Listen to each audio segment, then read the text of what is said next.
안녕하세요. 명절 잘 보내셨습니까? 또 명절 때문에 이 교과 방송이 조금 늦어진 것 양해를 구하겠습니다. 오늘 6과입니다. 히브리서의 기별 제6과.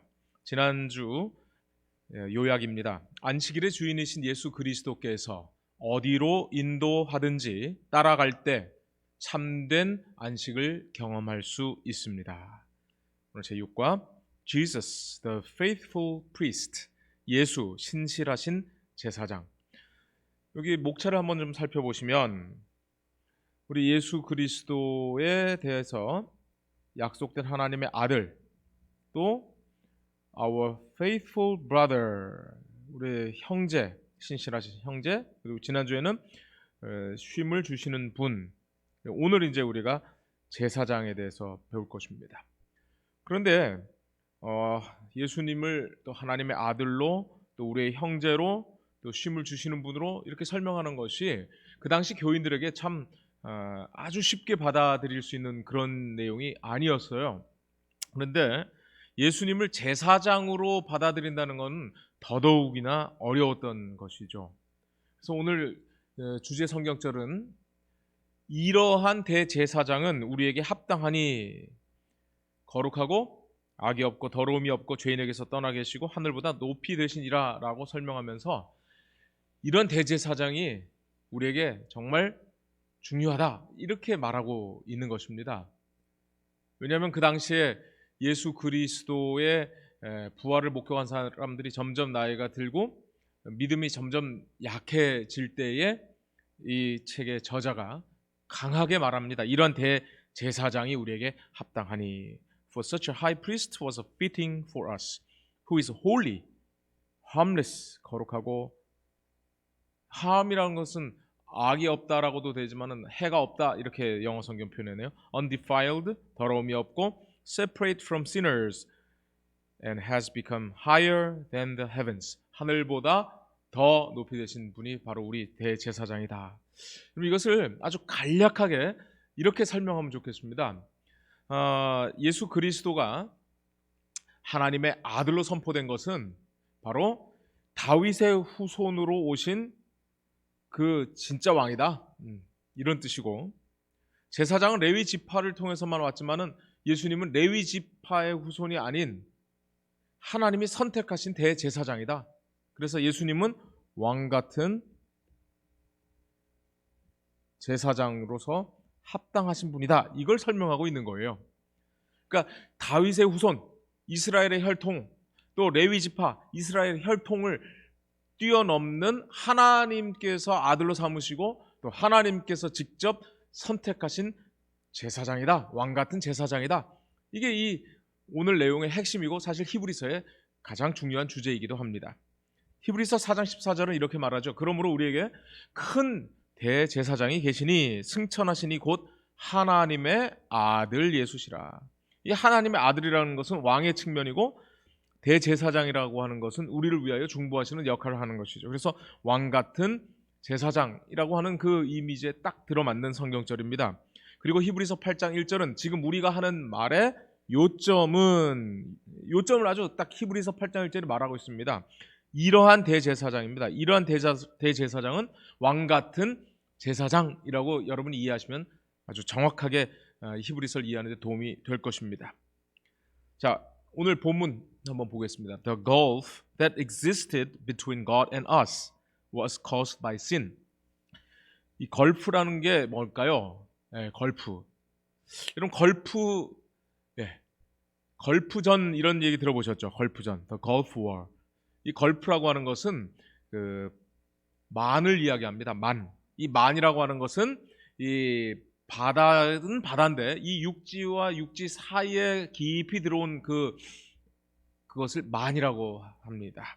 그래서 우리가 The Persian Gulf, 페르시아만, The Gulf States, 걸프 국가들, 즉 페르시아만 근처에 있는 뭐 사우디아라비아 보시면은 카타르, 쿠웨이트, 뭐 이런 나라들을 오만, 이런 나라들을 걸프 국가라고도 이야기합니다. 또 이 걸프가 보시다시피 이쪽과 이쪽을 가로지를 수가 없잖아요. 이 바다 때문에. 그래서 격차, 한계, 장벽, 틈 이러한 의미로도 파생되어서 우리가 쓸 수 있습니다. 그래서 에비스, 심연이라고 하는 말이 아주 비슷한 말이 되겠습니다. 자, 그러면 the gulf that existed between God and us. 하나님과 우리 사이에 존재하는 이 gulf, 이 간격, 틈. 이건 왜 생겼어요? was caused by sin. 죄 때문에 생겼다는 거죠. The problem was compounded. 이 문제가 굉장히 복잡한데 왜 그러냐면 because sin, 죄가 also imply the corruption of our nature.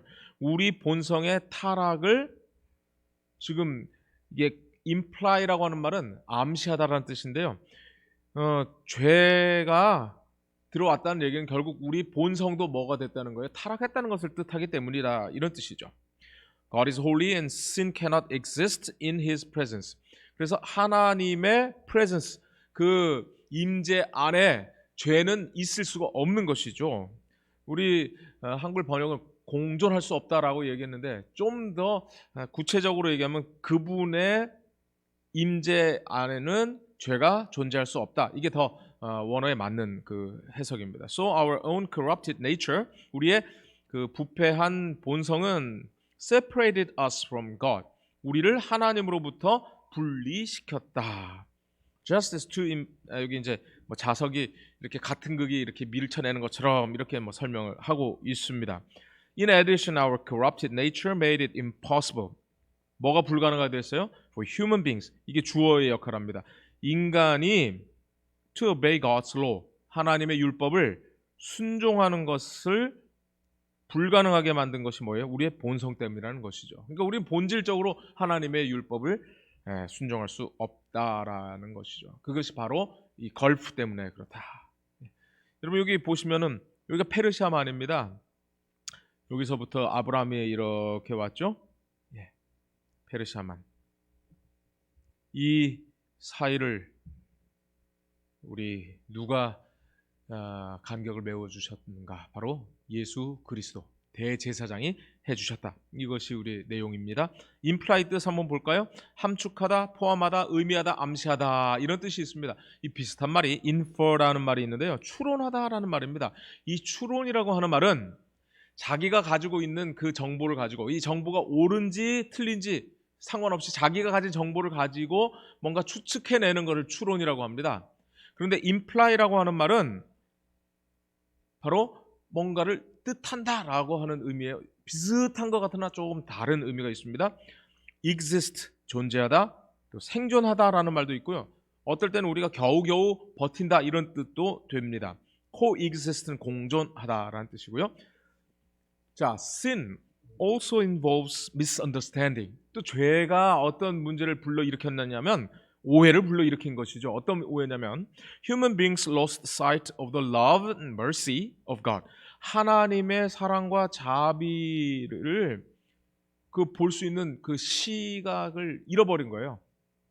And came to see him as wrathful and demanding. 그래서 어떻게 돼버렸냐면 하나님을 아주 분노하신 분, 또 마구 우리에게 대하시는 분으로 우리가 잘못 보게 되었다는 것이죠. 그래서 this week we are going to study the amazing things the Father and the Son did to bridge that gulf. 그 걸프, 그 간격을 메우는, 다리를 놓는 그 일을 아버지와 아들이 하신 그 놀라운 일을 우리가 공부하게 될 것이다. 이런 내용입니다.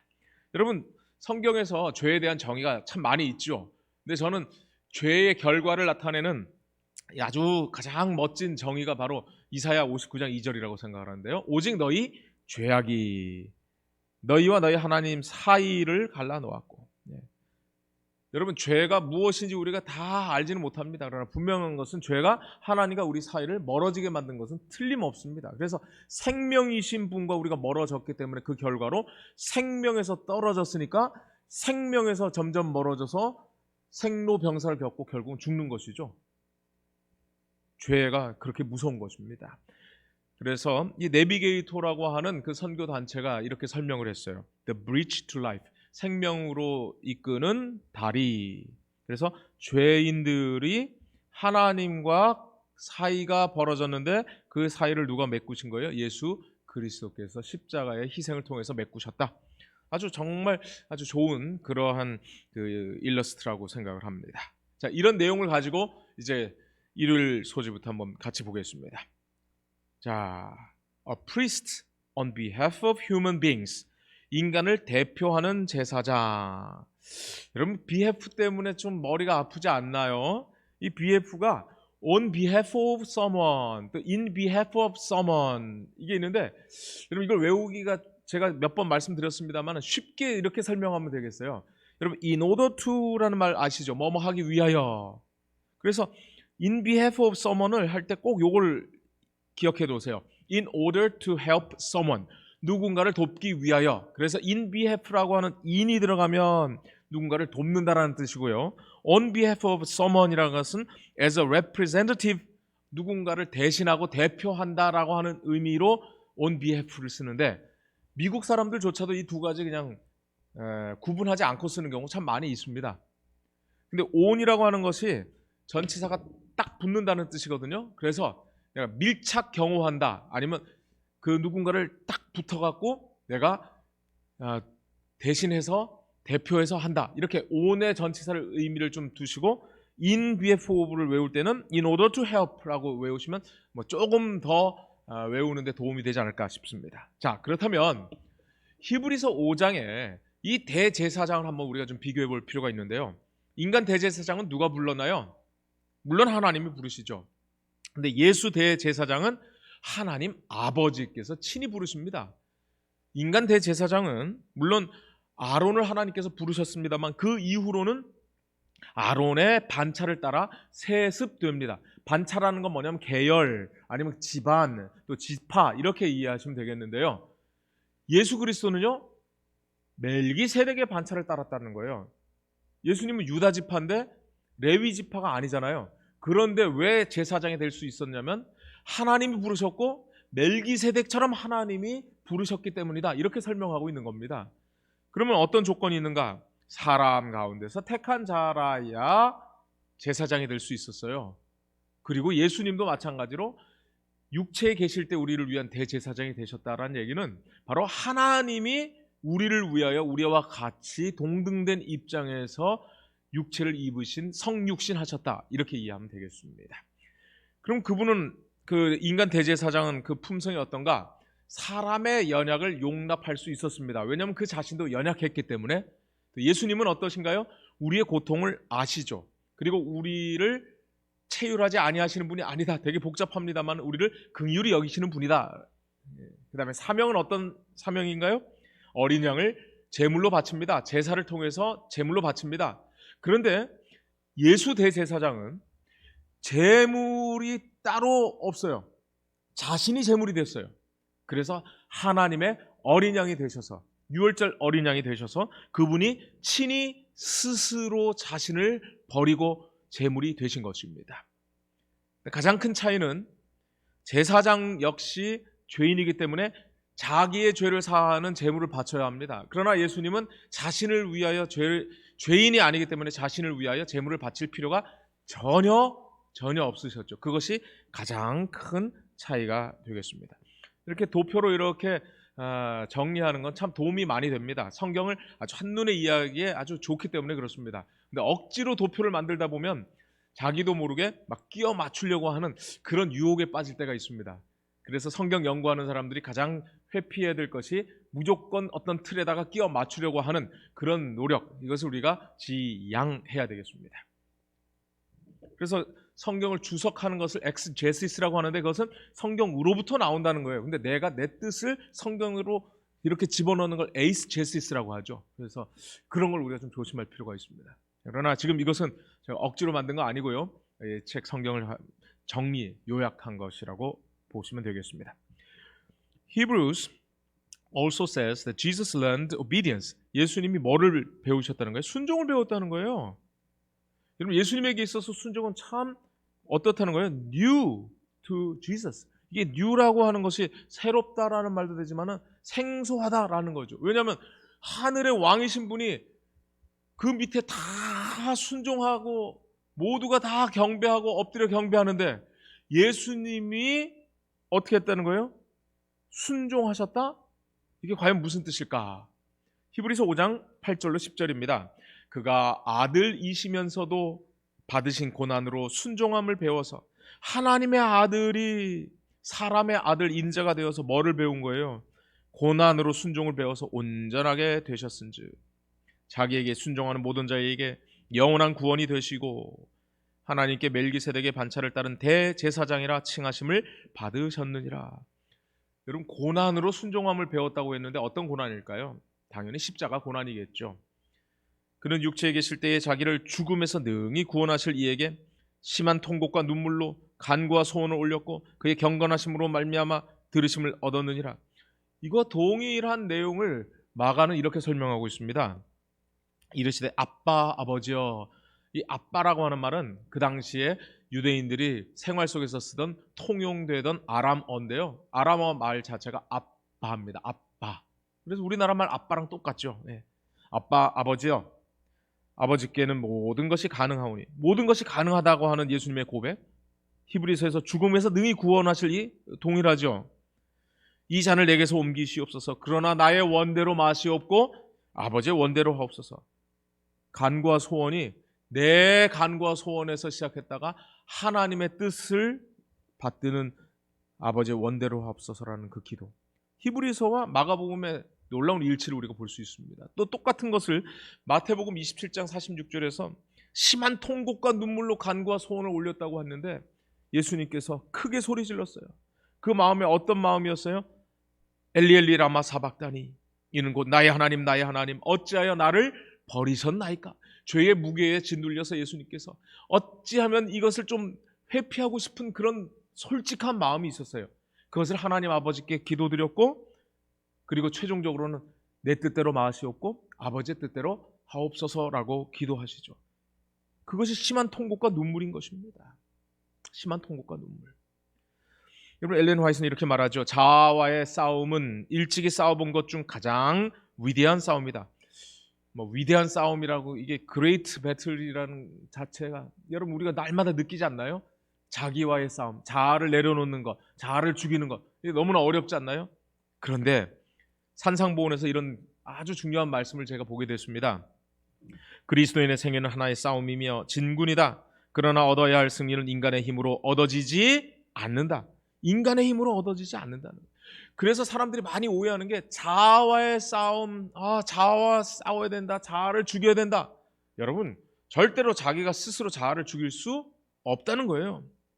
싸움의 장소는 곧 마음이다. 우리가 싸워야 할 싸움, 인류가 지금껏 싸운 가장 큰 싸움은 자아를 하나님의 뜻에 굴복시키는 것, 곧 마음을 사랑의 주권에 바치는 것이다. 오직 하나님께서만 우리에게 승리를 주실 수 있다. 여러분, 자아를 죽인다는 것은 내 스스로 자아를 죽여서 하나님께 간다는 게 아니라 하나님께 감으로 말미암아 하나님께서 그 자아를 죽이시는, 그래서 하나님께서만 우리에게 승리를 주실 수 있다고 하는 이 정확한 이해를 바탕으로 예언의 신을 봐야 됩니다. 그러지 않으면 예언의 신에 이렇게 해야 된다, 저렇게 해야 된다, 이런 의무 저런 의무, 그런 의무들을 내 스스로 하려고 하는 유혹에 빠집니다. 절대로 그것은 출발 자체가 잘못된 것입니다. 하나님을 선택해야지만 하나님이 나의 자아를 죽이시는 겁니다.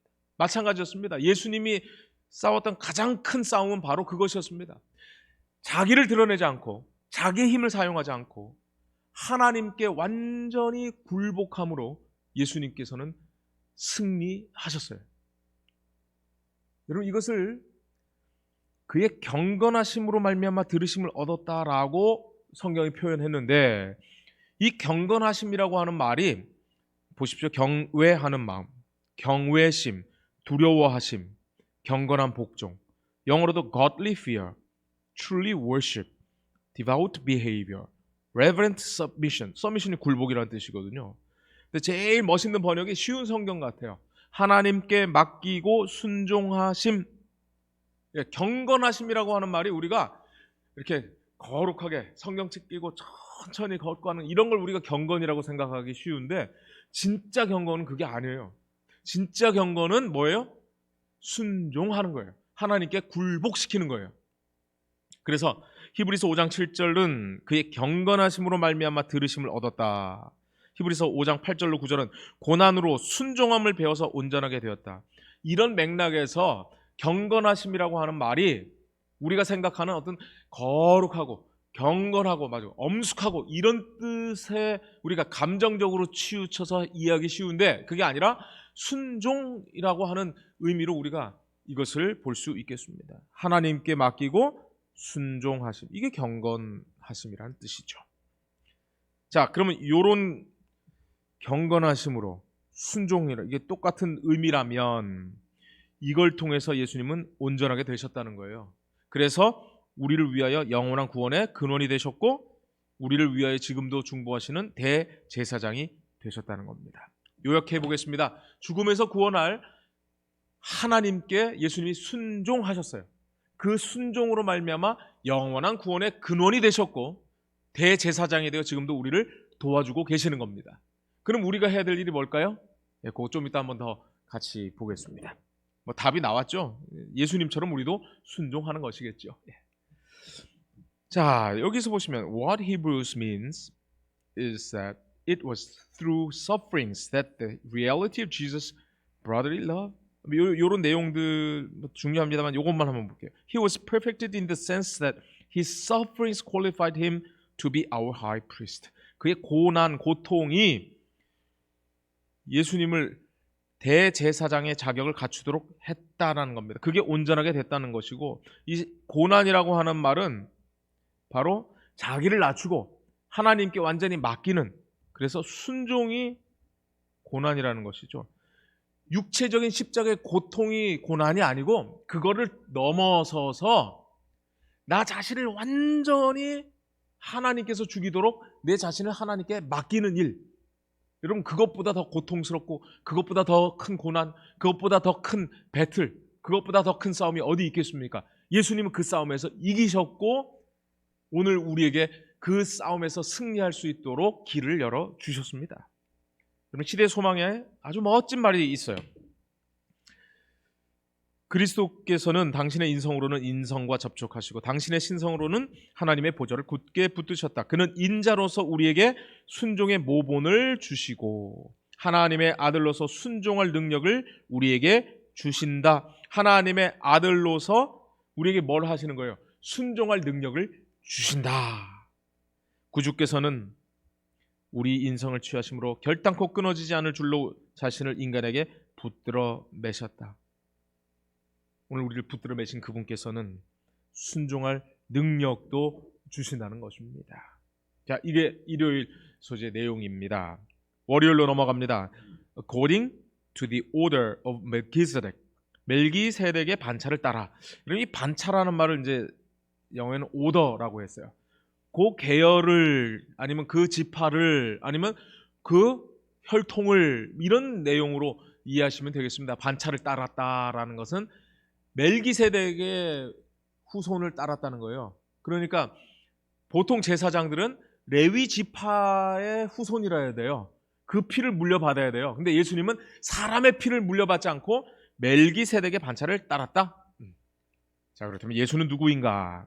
여러분 위키피디아에서 유대인들의 그 시각, 예수님을 바라보는 시각을 이렇게 쭉 읽어보시면 예수님을 우리가 하나님이라고 또 하나님의 아들이라고 또 아닌 삼위일체 한 분이라고 우리가 생각하는데 이거는 유대 신학에서는 아예 들어맞지 않는다는 거예요. 왜냐하면 유대교에서는 유일신을 믿기 때문에 하나님 여호와 하나님 외에 다른 분이 존재할 수 있어요, 없어요? 없는 거예요. 그러다 보니까 유대교에서 예수님을 하나님의 아들이라고 이렇게 볼 수가 없어요. 왜냐하면 하나님의 아들이면 곧 신이기 때문에. 그래서 하나님의 아들로 생각하는 순간 그는 이단자가 되는 것이죠. 그래서 사람들은 예수님을 뭐라고 생각했냐면 랍비, 선생으로 생각하기도 했고요. 또 선지자로도 보았어요. 왜냐하면 선지자는 여러분 혈통에 의해서 세습되지가 않아요. 세습되는 것은 두 가지예요. 왕이든지 아니면 제사장이든지. 그런데 선지자는 하나님의 아들일 필요가 없고 신일 필요도 없어요. 신이 보내는 사람이면 누구나 선지자가 돼요. 심지어 여러분 발람 선지자도 있어요. 거짓 선지자인데도 하나님의 일을 할 수 있단 말이에요. 그래서 이런 개념에서, 유대인 개념에서 예수님은 제사장 불가능합니다. 거기다가 왕 더더욱인다나 불가능한 분이었어요. 그런데 히브리서 기자는 예수님이 진짜 왕이고 예수님이 진짜 제사장이다, 이 얘기를 하고 있는 거예요. 또 이슬람에서 예수님을 뭐로 보냐면요, 이슬람을 그 선지자로 보고 있습니다. 여기 보시면 메신저 또는 프로핏이라고 보고 있죠. 그래서 이슬람과 유대교는 예수를 선지자로는 여기지만 왕이요 제사장으로는 절대로 보지 않는다. 그런데 이 히브리서 기자는 그 사람들의 개념을 완전히 깨트려 버리고 예수님을 뭐로 보는 거예요? 왕 같은 제사장으로 보고 있다, 이런 얘기입니다. 자, 보십시오. 분명히 히브리서 기자도 말합니다. 7장 14절. 우리 주께서는 유다로부터 나신 것이 분명하다. 유다는 다윗 왕의 지파예요. 예. 왕의 가문이라는 뜻이죠. 그런데 이 지파에는 모세가 제사장들에 관하여 말한 것이 하나도 없다. 그리고 신명기 18장 1절에 레위 사람 제사장과 제사장은 어디 사람이라 해야 돼요? 레위 사람이어야 돼요. 그렇지 않으면 안 되는 겁니다. 그런데 지금 무슨 주장을 하고 있는 거예요? 이 예수가, 십자가에 달려 돌아가신 이 예수가 왕이고 또 제사장이다, 이 얘기를 하는 거예요. 그래서 히브리서 7장 15절은 멜기세덱과 같은 별다른 한 제사장이 일어난 것을 보니 더욱 분명하도다. 예수님을 지금 another priest라 얘기하고 있어요. another priest. 이 별다르다라고 하는 말은 헤테로스인데요. 이 헤테로스라고 하는 말하고 알로스도 이게 다 다르다라는 말인데요. 요거를 이제 좀 신학적으로 구분하기도 합니다. 100%딱 맞지는 않아요. 그러나 저는 그렇게 구분하는 것 저 일리 있다고 생각합니다. 헤테로스는 완전히 다른 종류 이런 뜻이고, 알로스는 another of the same nature, 같은 성질을 가졌는데 다르다는 거예요. 그래서 예수님께서 말씀하신 또 다른 보혜사 할 때 이 다른이라고 하는 말이 알로스예요. 헤테로스를 쓰지 않았어요. 그래서 다르다고 하는 개념에도 이 멜기세덱과 예수 별다른 제사장은 완전히 달라요. 성격 자체가 달라요. 죄 있는 사람이고 죄 없는 하나님의 아들이고 어떻게 같을 수가 있겠어요? 그래서 여기는 헤테로스를 썼다. 이렇게 요 정도만 이해하면 되겠습니다. 이걸 100% 수학 공식처럼 맞추려고 하면 무리가 따르게 됩니다. 그래서 그냥 이해하는 데 도움이 되라고 제가 말씀드렸고요.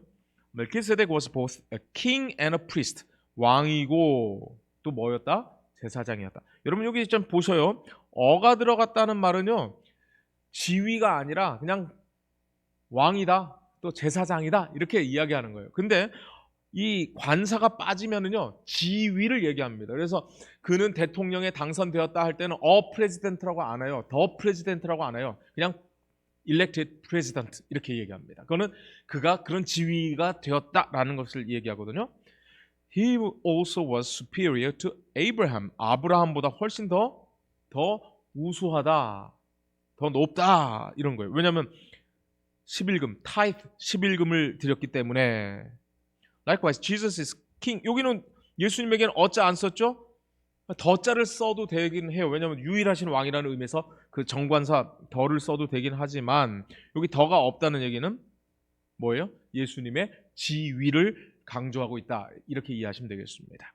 Unlike Melchizedek, however, Jesus was sinless. 죄 없으신 분이다. 이게 가장 큰 차이죠. 자, 아까 정리를 한번 해볼게요. 선지자는 하나님이 부르시면 누구든지 선지자가 되는 겁니다. 그런데 왕과 제사장은 세습을 통해서만 그 직무를 할 수 있었어요. 그래서 예수님은 레위 지파도 아닌데 어떻게 제사장이 될 수 있을까요?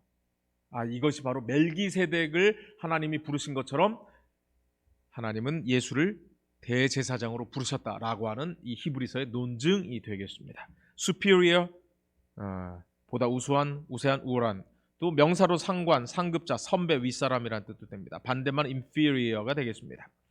여러분 잠언에 창세기 보시면 멜기세덱에 대한 이야기가 나오는데요. 살렘 왕 멜기세덱이 떡과 포도주를 가지고 나왔으니 그는 지극히 높으신 하나님의 제사장이었더라. 살렘이라고 하는 것이 지명인지 아닌지에 대한 논란이 있습니다만 어쨌든 살렘을 지명으로 쳐도 되고 뭐 그의 성격을 말해도 되는데 살렘, 예루살렘 할 때 그 살렘입니다. 평화, 평강 이런 뜻입니다. 평화의 왕 아니면 살렘이란 지역의 왕 멜기세덱이 떡과 포도주를 가지고 나왔으니 그는 지극히 높으신 하나님의 제사장.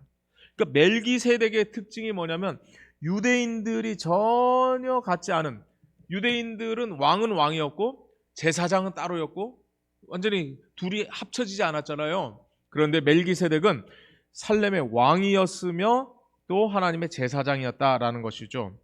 그가 아브라함에게 축복하여 이르되, 자기가 축복하지 않았어요.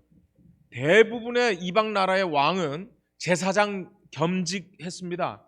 이집트의 왕도 마찬가지로 자기가 제사장으로 했어요. 자기가 복을 준다고 생각했어요.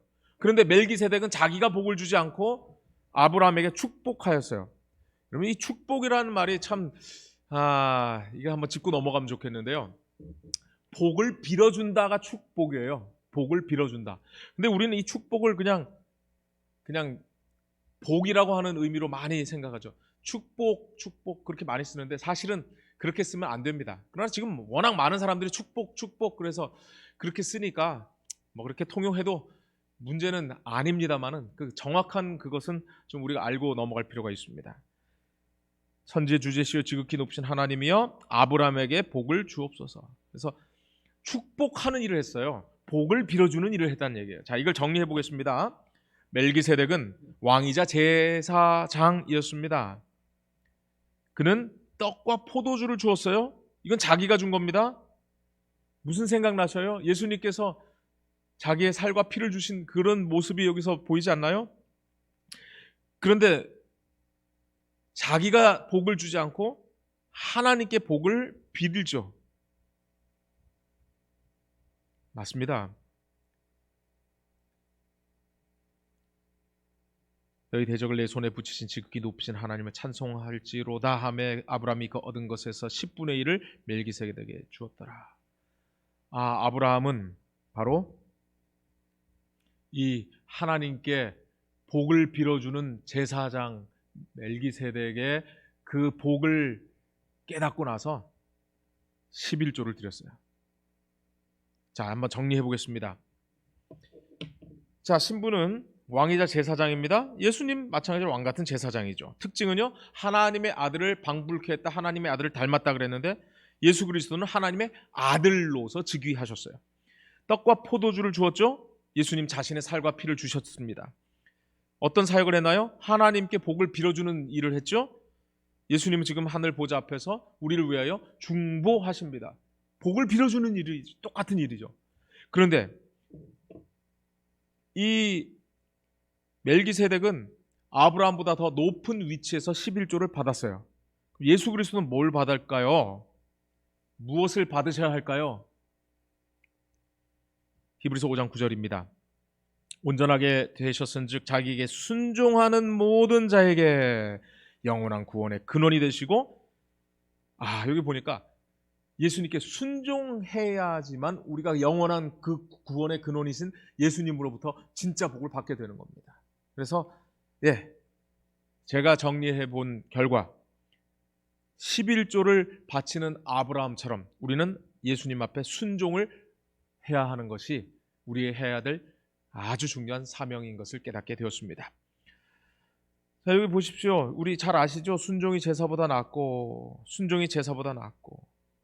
그런데 이 사무엘 왕이 버린 게 뭐예요? 여호와의 말씀을 버린 거죠.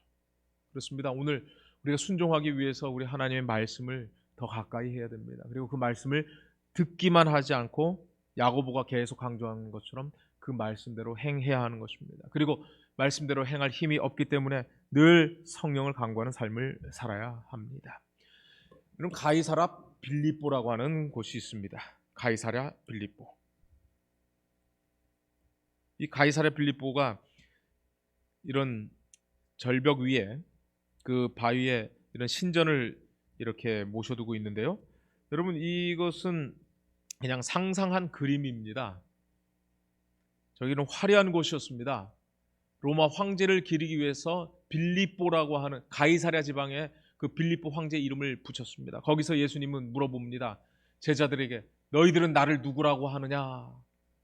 사람들은 뭐라고 얘기하는 겁니까? 친례 요한이라고도 말하고 엘리야라고도 말하고 예레미야나 선지자 중 하나라고 말한다는 겁니다. 그런데 너희는 나를 누구라 말하느냐? 그때 베드로가 말합니다. 주는 그리스도시요 살아계신 하나님의 아들이시니이다. 저는 여기서 아주 중요한 한 공통점을 보게 되었는데요. 여러분, 그리스도라고 하는 말이 기름 부음 받은 자입니다. 기름 부음 받은 자에는 세 가지가 있는데 왕, 제사장, 선지자입니다. 그래서 저는 이거를 왕 같은 제사장이라고 하는 그 의미에서 하나님의 아들, 왕이죠, 왕.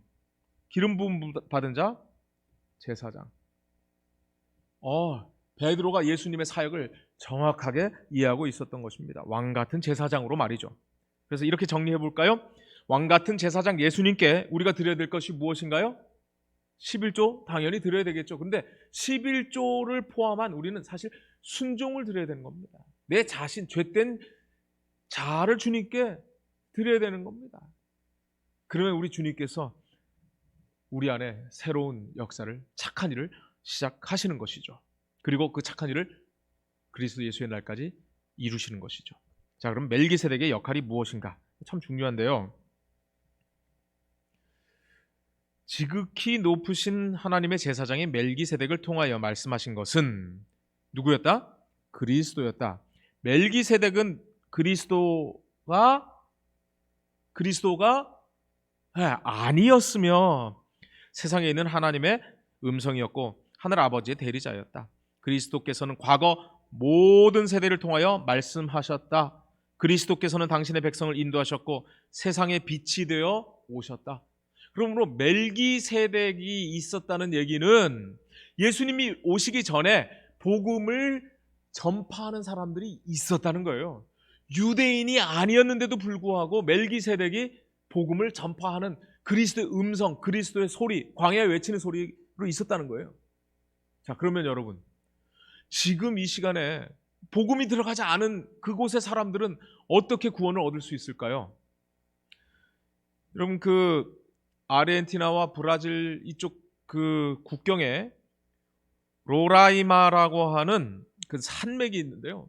아주 멋있는 곳이라고 합니다. 근데 이 부족에서 1910년 안식일을 지키는 원주민 부족이 있다라는 그러한 보고가 자꾸 들어오게 되었어요. 그래서 거기에 데이비스라고 하는 우리 선교사가 그 부족을 만나게 되었는데 놀랍게도 그 부족을 만나기 이전에 그 추장인 여기 아우카라고 하는 추장이 정말 자기가 하늘을 향해서 계속 기도하고 있는데 하나님께서 놀라운 복음을 알려줬어요. 계시를 통해서 알려줬어요. 어떤 계시를 알려주셨냐면 심지어 안식일, 제7일 안식일에 대한 것, 식생활에 대한 것, 더 나아가서 성소에 대한 그런 진리까지 알려준 거예요. 그래서 여러분 이 이야기를 제가 길게 할 수 없습니다만은 데이비스 인디언 스토리라고 구글에서 좀 찾아보시고 그 다음에 애드벤티스트 리뷰 1991년 1월 12일자 제 기억으로 1월 12일자인데요. 거기에 이 기사가 나와 있어요. 놀랍지 않나요? 선교사가 들어가기 이전에 하나님께서는 멜기세덱 같은 사람들을 여기저기에서 일으켜서 복음을 전하고 계셨던 것입니다. 여러분 지나간 세대에는 너무 중요한 성경절인데요. 지나간 시대에는 하나님께서 모든 민족이 제멋대로 살게 내버려 두셨습니다. 그렇다고 해서 하나님을 모르고 살도록 내버려 두신 것은 아닙니다. 아멘. 하나님께서는 이 멜기세덱 같은 그런 역할을 하는 사람들을 많이 이곳저곳에 두셨습니다. 지금 우리가 멜기세덱처럼 왕 같은 제사장으로 우리가 복음을 전해야 되지 않겠습니까? 이제 ineffective priest, 온전한 제사장. effective라고 하는 말은 효과적이다, 효력이 있다라는 말도 있고요. 또 유능하다라는 말이 있습니다. 이 본문에서는 사실 effective priest, 유능한 제사장, 만능 제사장 이렇게 생각하시면 되겠습니다. 온전한 제사장, 아주 참 잘된 번역입니다. priest, mediator, 이게 중재자, 중보자라는 뜻이에요. 하나님과 인간 사이에 중보를 하셨어요. 그래서 뭐예요? 하나님께 나갈 수 있는 access, 길을 열어 주신 것이죠. After all, they themselves weren't perfect. 그런데 제사장들이 온전하지 않았잖아요. So how could they somehow bestow perfection upon others? 자기도 완전하지 않은데 그 완전을 누구한테 줄 수 있을까요? 못 준다는 거죠. 그래서 완전한 제사장이 필요했다는 겁니다. bestow, 주다, 수여하다, 부여하다 이런 뜻이 있습니다. 히브리서 7장 11절, 아까 우리가 주제 성경절로 다룬 내용입니다. 레위 계통의 제사 직분으로 말미암아 온전함을 얻을 수 있었으면 백성이 그 아래 율법을 받았으니 어찌하여 아론의 반차를 따르지 않고 멜기세덱의 반차를 따르는 다른 한 제사장을 세울 필요가 있겠느냐. 여기 다른이라고 말이 아까 헤테로스라고 하는 말이라고 제가 말씀드렸어요. 그런데 여러분 그 알로스라는 말이 또 다른이라는 말인데 그 히브리서 4장 8절에 만일 여호수아가 그들에게 안식을 주었더라면 그 후에 다른 날을 말씀하지 아니하셨으리라 할 때 이 다른은요 헤테로스일까요? 알로스일까요? 예. 같은 맥락에서 말씀하셨기 때문에 이 다른이라고 할 때 여기는 알로스가 쓰여졌습니다. 참고하시기 바랍니다. 근데 여기에 다른 제사장은 헤테로스입니다. 왜냐하면 질적으로 완전히 다른 제사장이기 때문에 그렇습니다. 그래서 예수님을 우리는 온전하게 해주시는 분으로 우리가 바라보지 않습니까? 침례 요한도 세상 죄를 지고 가는 하나님의 어린 양을 보라라고 합니다. 보라, 보라, 보라. 자, 율법에 따른 제사장직인데 여러분 제사 직분이 바뀌었은즉 율법도 반드시 바꾸어져야 된다라고 말하고 있는데요. 아니 율법이 바뀐다? 율법이 폐한다는 말도 있고 율법이 폐하지 않는다는 말도 있고 여러분 여기서 분명한 것은 제사와 관련된 율법은 예수님이 오심으로 바꾸어져야 됩니다. 그러나 십계명과 같은 도덕법이 바뀔 수가 없어요. 만약에 살인해도 된다라는 법이 살인하지 말라는 법이 바뀌면 어떻게 되겠습니까? 이것은 우리를 제사와 관련된 그 법이 예수 그리스도로 완성되었다고 하는 차원에서 이 율법이 바뀐다는 것이지 십계명 같은 법이 바뀐다라고 이렇게 오해하시면 안 되겠습니다. 여러분 율법도 온전하지 않아요. 그래서 율법이 제사와 관련된 이 율법으로는 온전하게 할 수 없다고 분명히 말하고 있습니다. 히브리서 10장에도 첫째 것을 폐하시면 둘째 것을 세우려 한다라고 말씀하셨습니다. Jesus' coming also implied a change in the law of sacrifices. 어떤 율법이냐면 제사와 관련된 율법에서 변화를 가져오게 된다는 거예요. 여기 이 성경은요, 그 제사 제도 안에서 어떤 변경이 있다라고 얘기하는 거예요. 그러니까 제사 제도가 다 바뀌었다가 아니에요. 제사 제도가 더 완전해졌다라고 하는 의미로 우리가 생각해야 되는 겁니다. 그리고 여기 보시면 Jesus has come and offered a perfect sacrifice. 예수님께서 완전한 희생 제물을 제공하셨어요. The law of animal sacrifices also has been put aside. 이 put aside는 옆으로 제껴뒀다 이런 뜻입니다. 그러니까 동물 짐승을 잡아서 드리는 제사는 어떻게 해요? put aside 된 거죠. 제거하다, 포기하다, 그만두다. 그래서 예수님께서 하신 말씀은 이렇게 이해하시면 되겠습니다.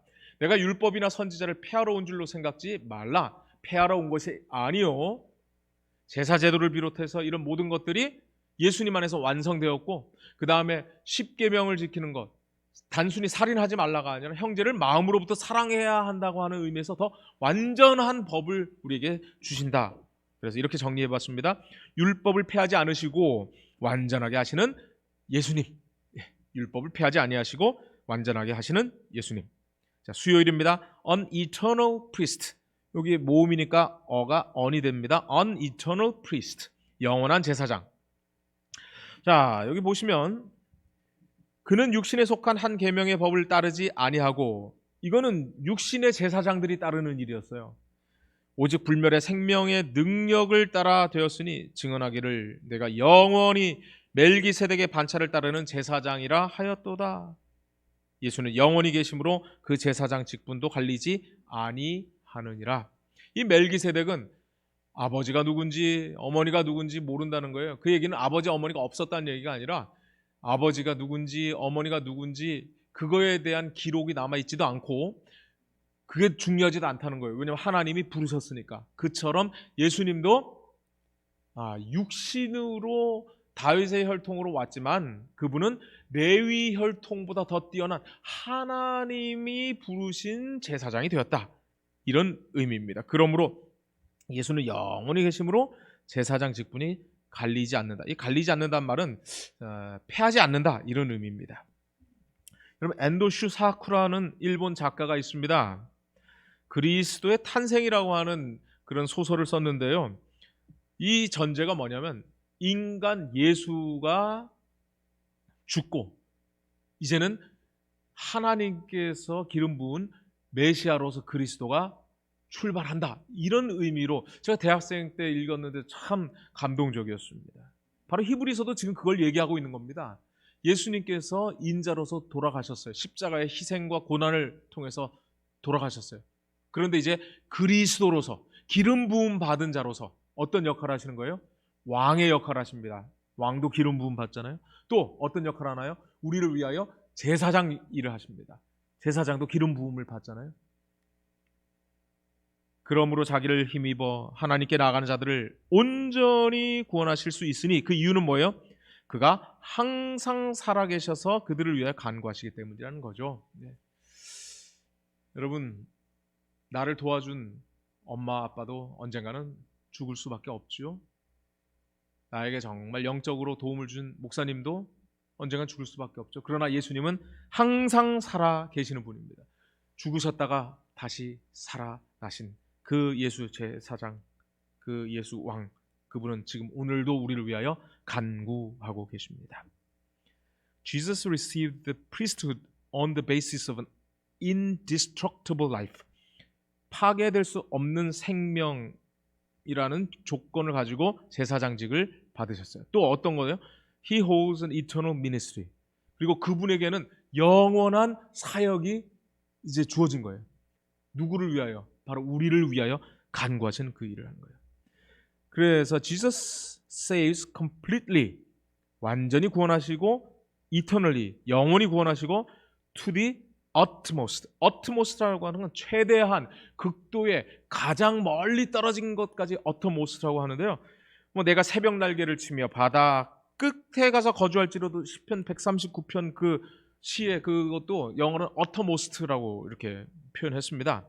이걸 완전히라고도 이제 번역했는데 아주 잘된 번역이라고 생각합니다. 정리해 보겠습니다.